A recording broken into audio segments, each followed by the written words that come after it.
una giornata sole, un'aria serena, dopo una tempesta, per l'aria fresca, pare già una festa,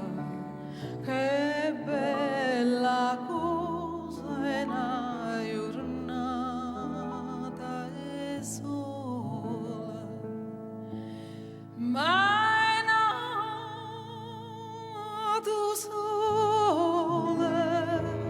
che io bello in oh sole mio, sta in fronte a te.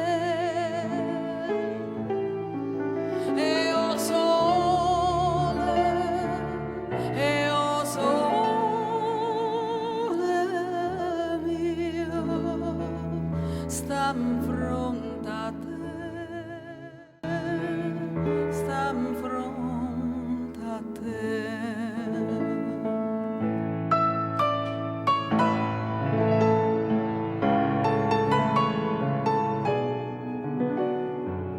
Un'aria serena dopo una tempesta,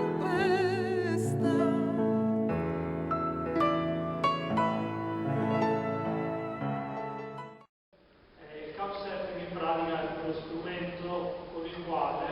per farvi un esempio, se avete un amico che passa dalle vostre parti città e non avete, praticamente non sapete come fare, ma volete vederlo,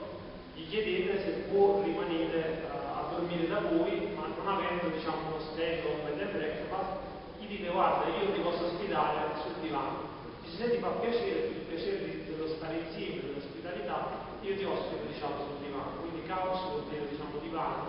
è sempre, appunto, sempre del divano. Questo vuol dire non per il divano, per dire che lo vogliamo far stare scomodo, diciamo, quest'amico, ma semplicemente perché è un'ospitalità senza troppe formalità, che si fa da persone a persone che non si conoscevano prima e che decidono di incontrarsi